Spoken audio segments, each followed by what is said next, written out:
The year was 1840, and the skies over Yorubaland were thick with the weight of uncertainty. For decades, the once mighty Oyo Empire had crumbled from within, its political core hollowed out by internal strife, its provinces devoured by rival ambitions, and its spiritual center frayed by betrayal. The children of Adujua, the proud Yoruba people, stood on the edge of something dangerous, something unthinkable.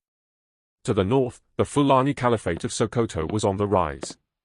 With fire and sword, they had swept through Hausaland and into Ilorin, led by warriors who fought not only for conquest but for religion. The Emir of Ilorin, once a Yoruba general named Afonja, had fallen, betrayed by the very Fulani allies he had welcomed. Now Ilorin was under the control of Shualimi's descendants, and their eyes turned south. Their next target, Azogbo. Azogbo, the thin line between conquest and collapse. Azogbo was more than a town, it was a symbol. A frontier settlement that stood between Ilorin's emirate and the southern Yoruba towns like Ilesa, Ife, and Ibadan. If Azogbo fell, the gates to central and southern Yorubaland would swing open. And the Fulani knew it. Ilorin's warlords, well-trained, mounted warriors, believed they could seize Azogbo quickly. Their cavalry had cut down towns in Kwara with terrifying speed. The strategy was simple: conquer Azogbo, install an emir, and push the Islamic frontier further into the Yoruba heartland. But something stood in their way. Ibadan, the warrior city of exiles. Born from war, forged in rebellion, Ibadan was unlike any other Yoruba city. It was a city of refugees, renegades, and warriors. After Oyo collapsed, many of its strongest generals and warlords gathered in this new settlement nestled on the forest edge. They were former mercenaries, hardened commanders, Oyo's finest, now answering to no king but their own war councils. Ibadan was young but fierce.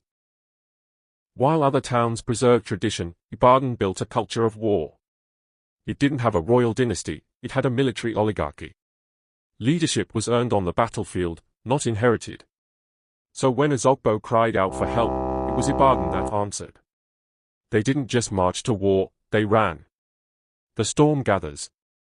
The Fulani from Ilorin had already surrounded Azogbo. Their cavalry took control of the roads, cutting off trade and supplies. Fear rippled across Yorubaland. Towns like Iwo, Irisi, and Ikirun watched with dread as the army of Ilorin prepared its assault. The message was clear: submit to Fulani rule or be conquered.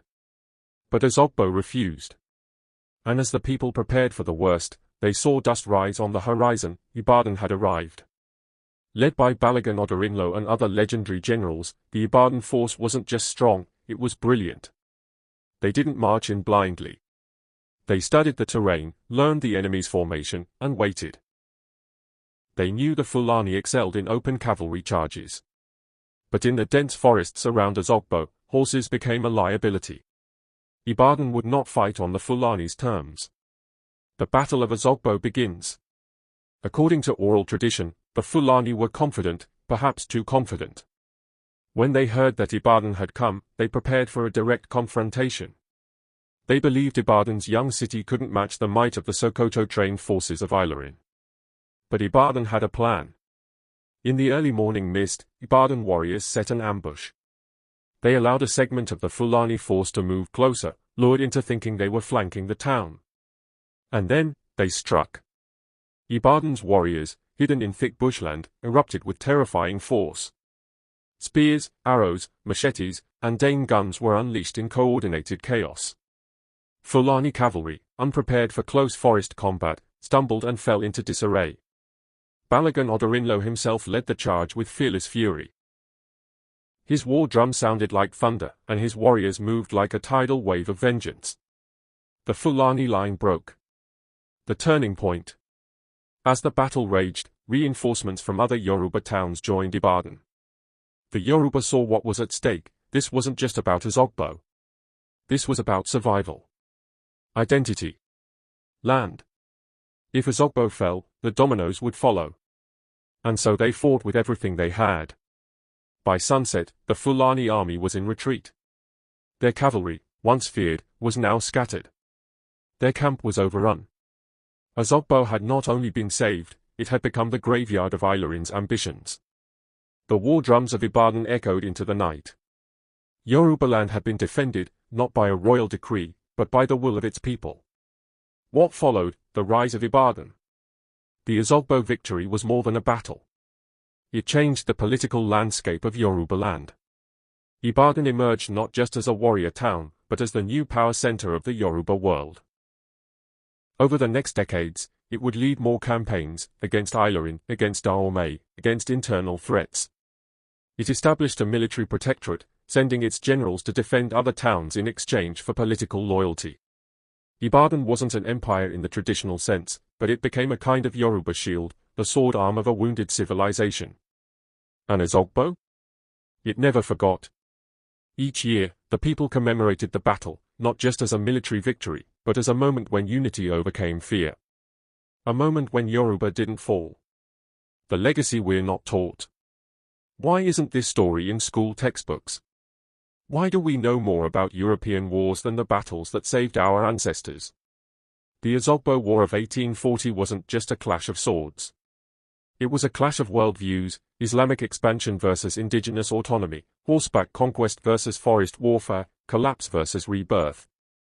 Ibadan didn't just win a battle. They preserved an entire culture. Without that victory, towns like Ife, Ilesa, Ogbomoso, and even Lagos might have fallen under Sokoto's influence. The Yoruba language, festivals, and identity might have been swallowed up, like what happened in Nupe and parts of Hausa territory. But thanks to warriors like Odarinlo, and the fearless people of Ibadan and Azogbo, the Yoruba stood tall. We must remember. Today, we walk on land defended by those who held the line. We speak a language that could have vanished. We celebrate a culture that was nearly erased. So when you hear the name, Azogbo, remember, it was the battlefield where the Yoruba refused to kneel. And when you hear the name, Ibadan, remember, it was the city that answered the call when everyone else held their breath. 1840 was not that long ago. And history isn't always written in books sometimes, it's whispered in songs, remembered in praise names, and etched into the land. Let us never forget what was almost lost. Let us always honor those who refuse to let it happen.